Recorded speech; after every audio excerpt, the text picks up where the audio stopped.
My guest this week is Shane Trotter. He is a writer, educator, high school strength and conditioning coordinator, and author of the book Setting the Bar.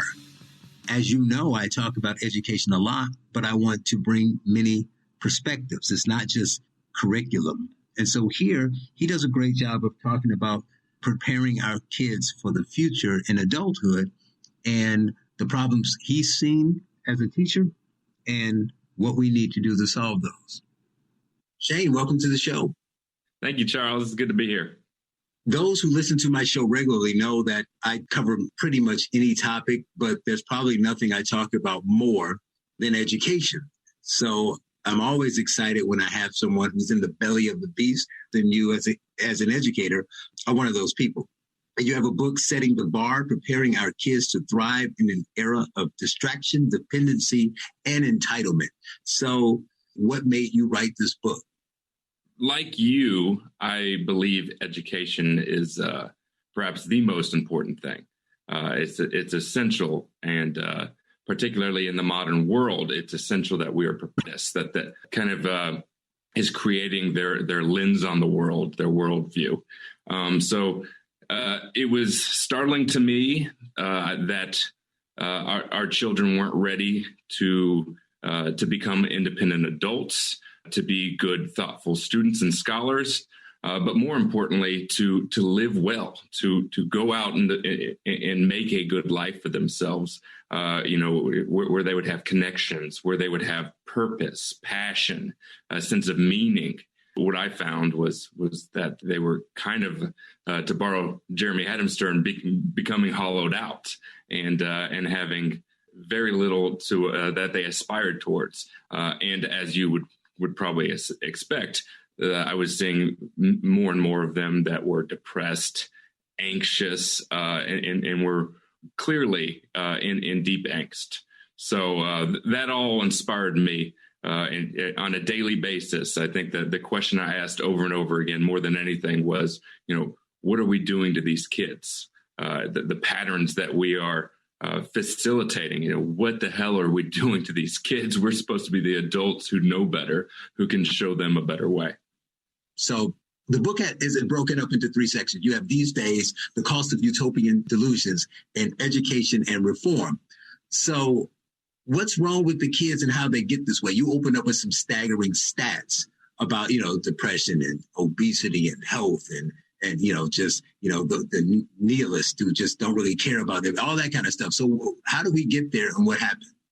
Yeah, and that's really where the first section, as you mentioned, it outlines the issues, more specifically. And then the second section is looking at how we got there. And I think I could have written a full book on just that alone because it's very complex. And I tended to start post-World War II in the 1940s, but you could go right back to the early 1800s. It depends how far back you want to go. So I think that the biggest thing is that a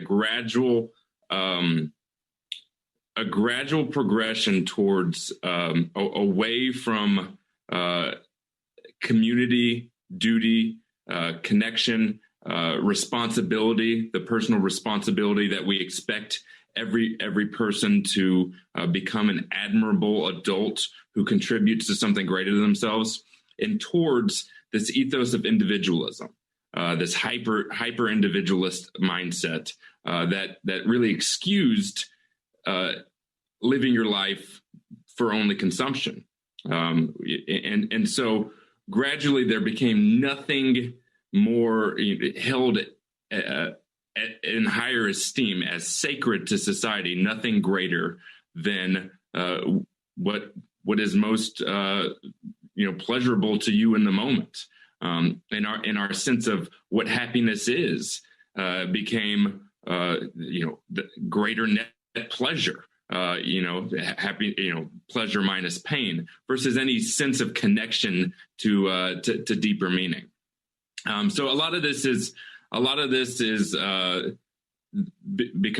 been the development in the wake of technology.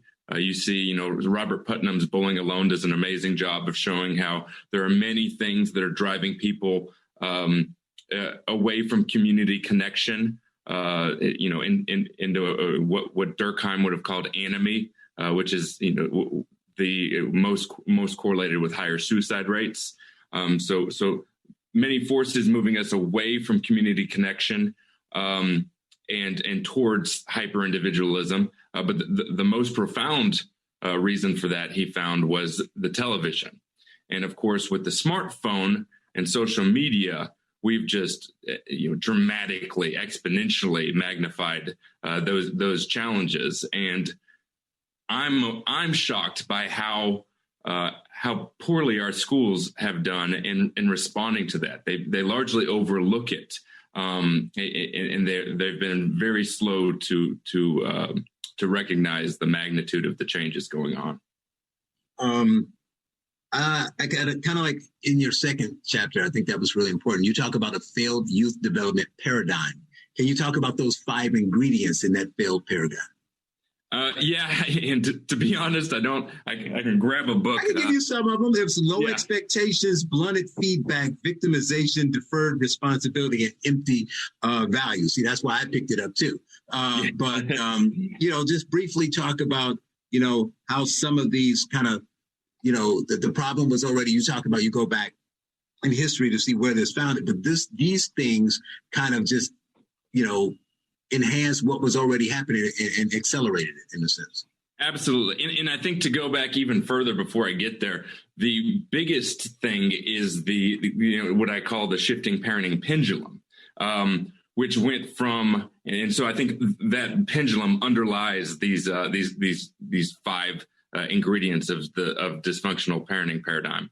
And that shift is basically towards what is getting my kid what they want in every moment, making their life easier, providing and protecting is how I put it. So every parent wants to, we know that we have a duty to provide and protect for our kids. But that is only to a certain extent. And that need needs to be balanced by a sense of higher values that we are trying to inculcate in them.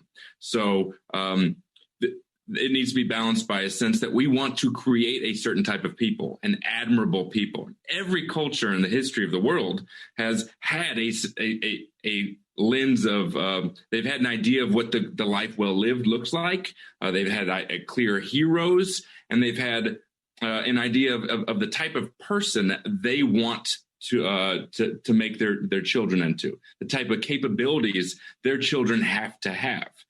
So in previous cultures, they knew that because they depended on creating a certain type of person for the future of their children. I'm sorry, for the future of their society. Society couldn't continue. Their society couldn't continue if they didn't create a certain kind of person. Otherwise, they would be defeated by other tribes or from there. We had that in America for many years. There's World War I, there's Spanish flu, there's Great Depression, there's World War II, there's Korea, Vietnam. We always had a sense that we had to have children who were ready to become an admirable sort of person, and that's gone away largely. And so parents have this, now have this sense that I just need to provide and protect infinitely, and the world becomes about themselves. And so I think that's at root. When you get to empty values, which is the 5th of those five ingredients, that's really at root of what leads us towards empty values, along with I think a pervasive progressive ideology that promotes that, and consumerism. We saw the marketing revolution come along with the explosion of television. And so that marketing revolution really sold us and implanted in us with thousands and thousands of ads a day, the idea that we should constantly be making our lives more convenient, more comfortable, and more entitled. So, of course, that is where you're going to see, the entitlement creep in. Coming up, more with Shane Trotter, author of Setting the Bar. You are listening to The Charles Love Show on AM 560, The Answer.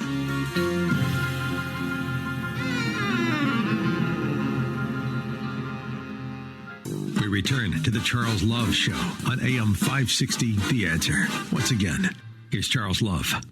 Are you tired of summer nights in Maine? Welcome back. I am continuing my conversation with Shane Trotter, author of Setting the Bar. And we talk about the book being broken up into 3 sections these days, where he talks about what the problem is, the cost of the utopian delusion, saying how we got here, and then education and reform.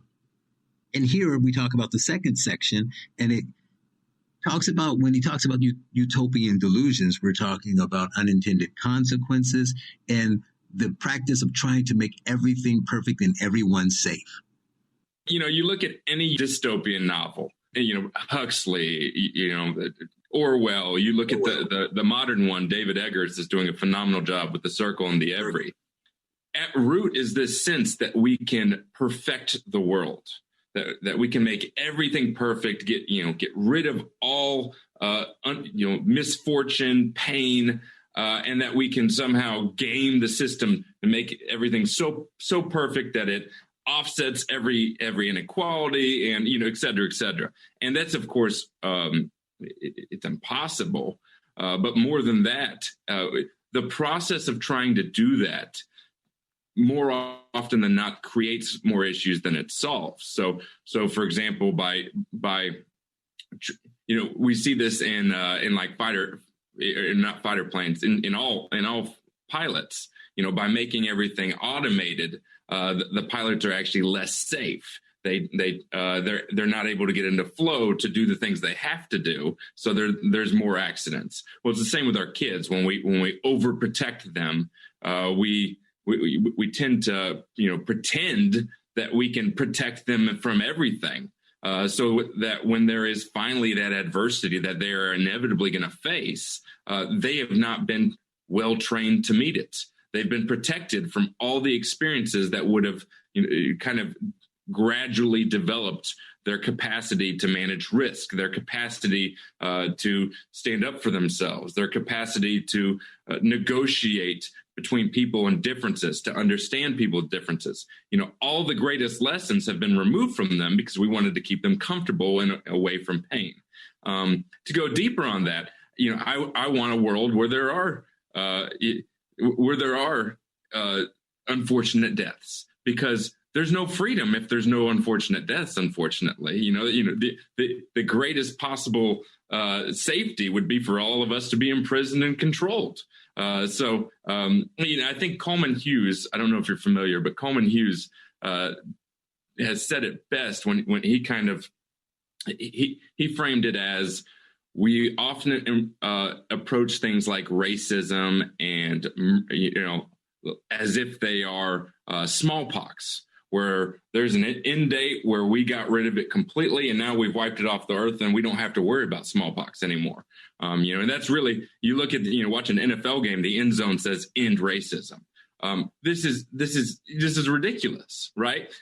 He says no, we would never say end murder, right? We know these things happen; they are awful, and we could end murder by locking everyone up. There would be no murderers if no one could move freely around the world. But we choose freedom over the accepting the idea. We accept the idea that some bad things will happen because there are higher ideals. So if you put safety above everything, if you put eliminating all possible racism above everything, you're going to cause far greater damages. There's a segment of the population, and unfortunately it's growing, that does not think that human nature is flawed. They think people are born naturally good, and if they do bad things, it's something in the system, or it's something in the water, or it's something that you did. So if we fix that piece, we can fix it. But if you accept that people will do bad things at varying degrees, you might, cheat on your wife, I might, shoplift, somebody else might murder. They're not all the same, but we all will do something bad, but they don't believe that.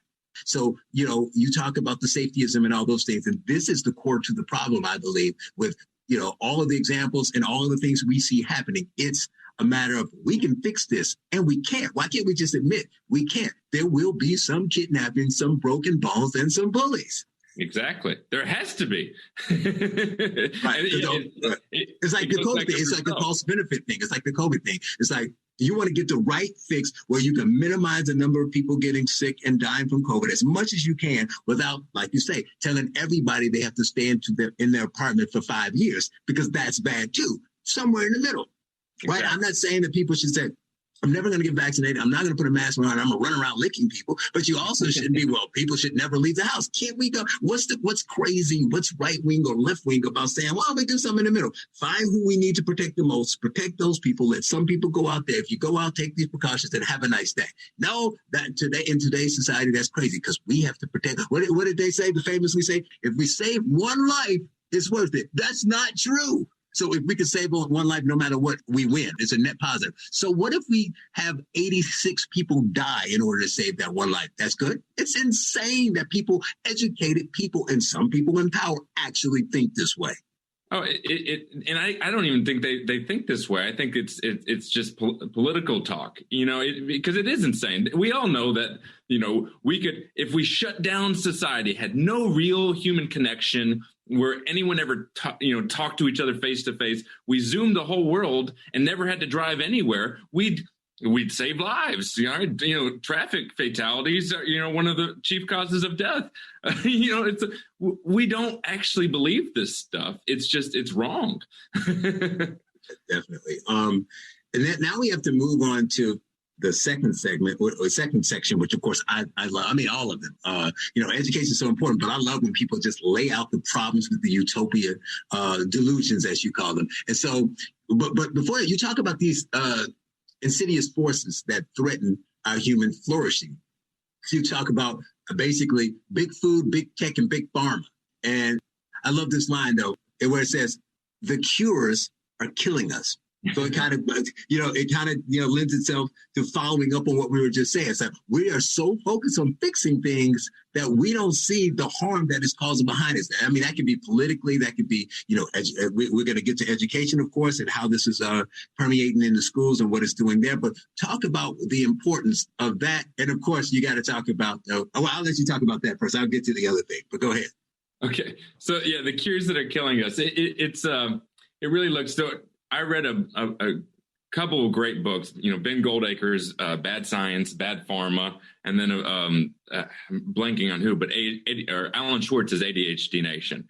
So they really, expose this world, and it's a great metaphor for what is going on more broadly. So we see issues like anxiety. And, I talk about in the book how I had an anxiety disorder that ended up being the best dang thing that ever happened to me, because it opened, it taught me how to train my mind. It opened, in that training, then opened my eyes to all of these, to a far more sophisticated lens on human connection, on how to talk to people, on how to control your emotions, where other people, just a world I wouldn't have had insight into otherwise. Made me a better leader. So this is what we do is we see that, hey, there's an issue, anxiety, depression, ADHD, which, I have a 4.5-year-old. Please do not, he's going to get one recess next year in elementary school. Let's not jump to call him, say he has ADHD. He ain't made for one recess, Oh, yeah. My son's 6 and he doesn't stop moving. In today's society, there's something wrong with him. We must fix him. Well, and that's what we don't look at. We don't say, hey, there's this problem down the line. Maybe there's something that caused it. And I'm not trying to say that there aren't, sometimes just a state of genetics. I think most psychology points to that. Some people are more inclined to depression genetically, et cetera.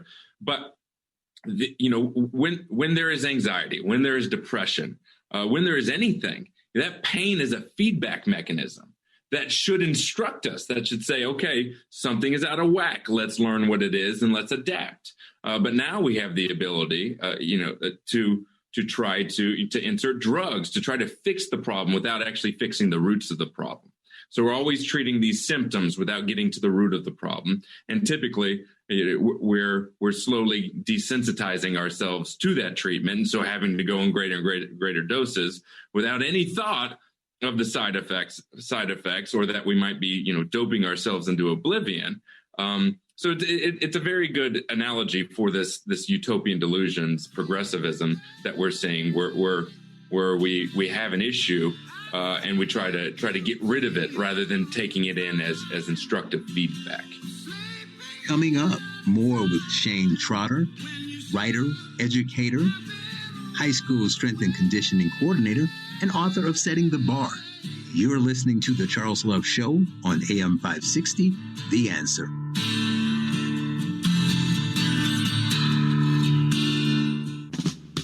You're listening to The Charles Love Show on AM 560, The Answer, with your host, Charles Love. Welcome back.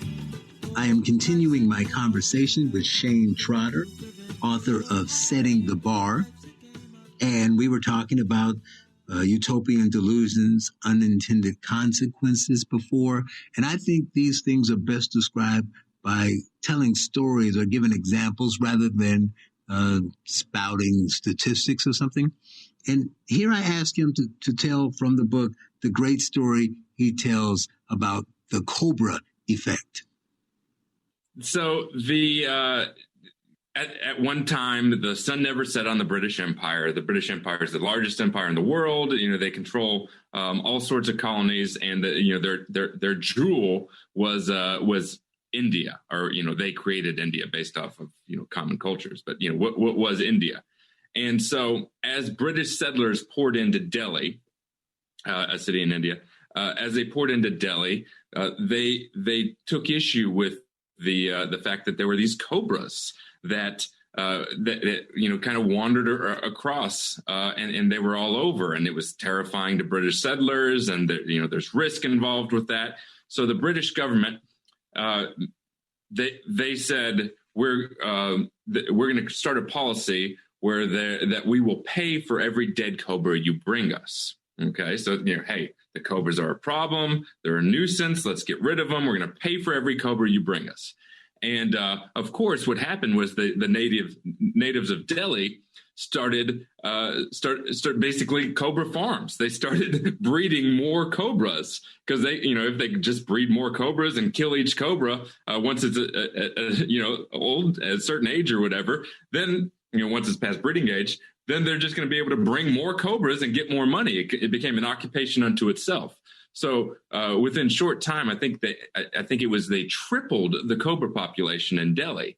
And of course, so the British government catches on and they cancel the policy. So then the natives are angry and they just release them into the population because they're not afraid of them. They've been living amongst them for thousands of years. So that's very analogous to so many things we do. Anti-bullying being one of them. It seems like an obvious good. Get rid of cobras. Get rid of bullying. But we're so short-sighted in thinking that we can eliminate every pain and perfect the world. The idea. This goes back to the parenting paradigm.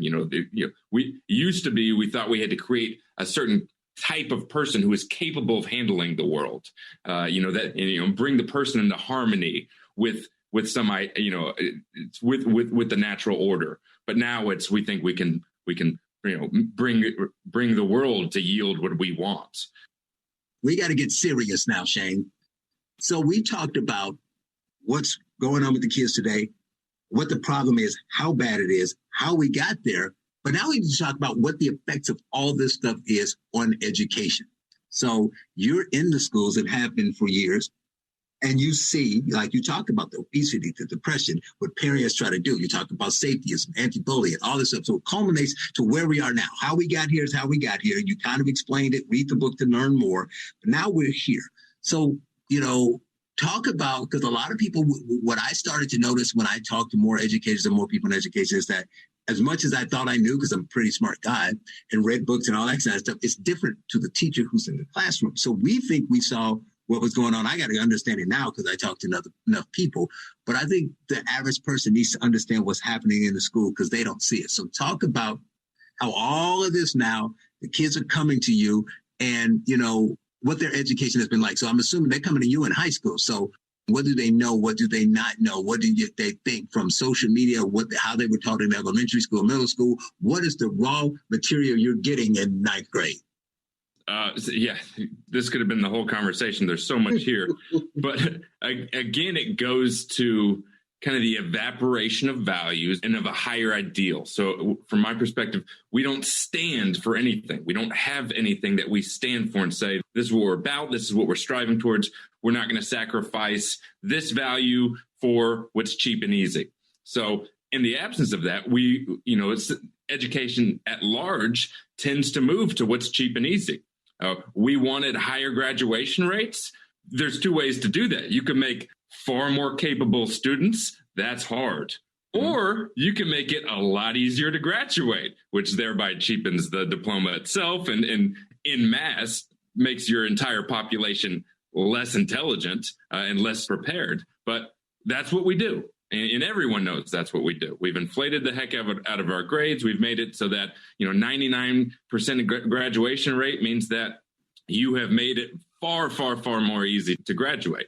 And so we do this over and over again. We're trying to, you can follow the incentives often. There's also, we see that the schools make money based off of every day that a student is in the classroom. So we have to incentivize more students to be in the classroom. We have to keep students at our school. We don't want to make parents angry because they might go to a charter school. So we're just going to appease parents left and right. And to incentivize even more for kids to show up, we're going to do incentives for the kids to show up every day. We'll give them, exemptions from all final exams.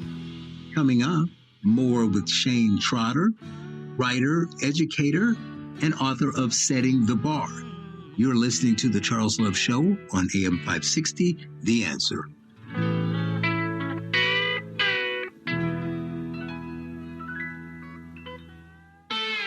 Now, more of The Charles Love Show on AM 560, The Answer, with your host, Charles Love. Welcome back.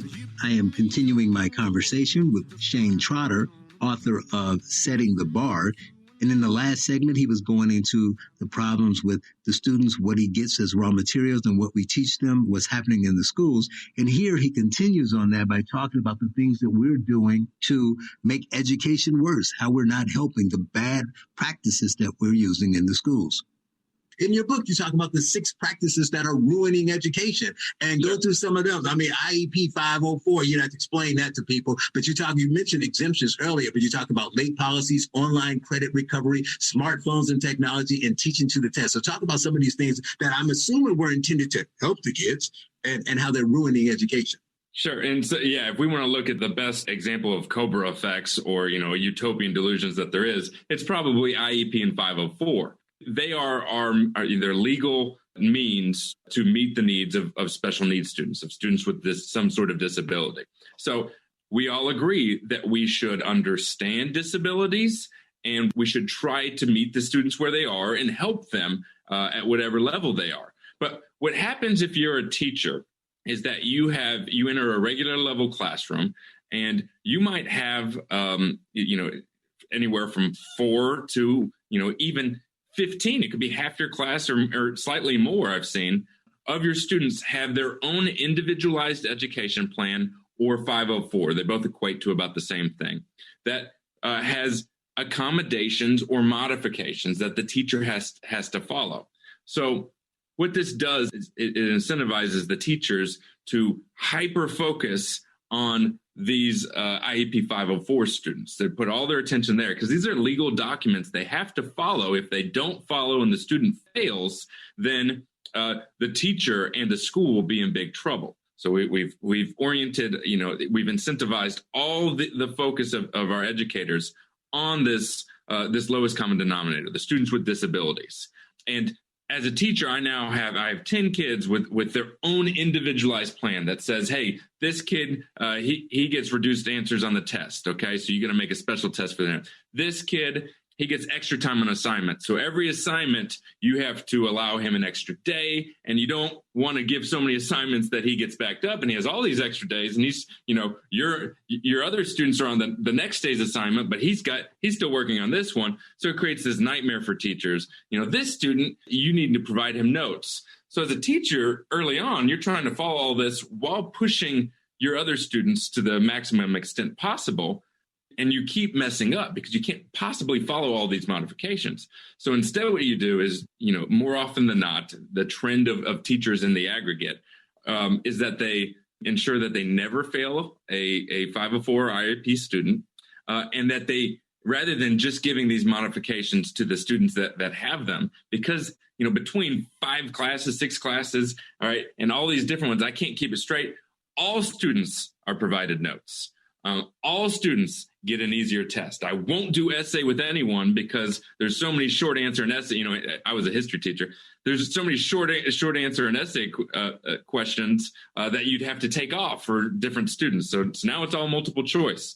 And so over and over again, we steer the educator's attention to the lowest common denominator. We incentivize them to put all their focus there, and the risk, their only real risks in the profession are that they will not pass enough students, or that they will somehow, or that they'll fail a student with a disability. So that becomes the obsession of a teacher. Well, I mean, that's important, and it's really ominous and scary and terrible to hear. But I mean, this is great stuff. I mean, I could have gone so much more into the book. I had so many other topics I want to talk about. I'm going to drop a couple because, getting close to the time. But, my show is mostly based on solutions. So we got to kind of get to what we do. So what can we do about this to make some, incremental changes, or just blow the whole thing up and make big changes? I know you talk about in your chapter, A New Vision for Schools, a new core, right? So you talk about educating in a different way. So talk about that and the things we can do to solve this problem. The simplest view is that we need to understand that the future is that our students have no specific skill per se is going to be useful in their future. We have no idea what their jobs are going to look like. I'm saying no specific, being able to follow a specific skill, but broader thinking patterns. Okay, the ability to think, to test information for veracity, whether it's true or not, to be, logic, the ability to communicate well. So these higher order skills, that's what we have to be cultivating. So if you look at a classical education, I use Dorothy Sayers as an example, that is a far better approach than what we see today. Now, I take issue with a couple of things in the classical education as well, but just at the simplest level, if we can move back to Socratic dialogue, rooting our education in logic, in the pursuit of truth, in these concepts that were once kind of universal in education. That's the most important, the first step. If you're looking at actually making the change, we've got to change the incentives for educators. We've got to change the structure so that we get higher quality educators. I think an emphasis on really great teachers is so much more important than spending any money on technology or anything like that. The great teaching is the only thing that matters at the end of the day. Coming up, my final segment with Shane Trotter, educator, writer, high school strength and conditioning coordinator, and author of Setting the Bar. You're listening to The Charles Love Show on AM 560, The Answer.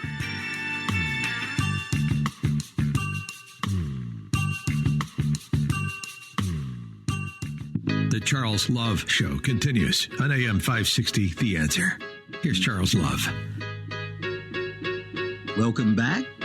I've reached my final segment with Shane Trotter, author of Setting the Bar. And for most of the conversation, we've talked about what we're doing to kids, what they're lacking, the problems with the education system and lowering standards. And here we finished on a different note. Let's talk about the teachers, we thought. And here is his take on what we can do to improve the quality of the teachers in our schools. Earlier, you talked about what we're doing to the kids in high school, how they don't come learning anything, and then they lower the education. But the problem is these people are going to graduate, and they're going to be the next educator. So now your educators are going to be a little less competent. So I think we should finish with this. You talk about the educators more important than the technology and those things. You pitch an idea in your book about the way we should approach the teachers. Talk about your new hierarchy of education. Well, yeah, right now, if you come in, there's no incentives really to be progressing as a teacher, as an educator, to be a master of your content area, to be a lifelong learner. Even,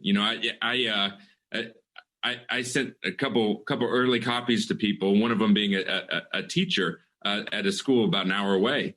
And I said, let me know if there's any other teachers. He was an English professor or English teacher. Let me know if there's any other teachers around you that'd be interested in a book. And his response was, he laughed and he said, teachers don't read.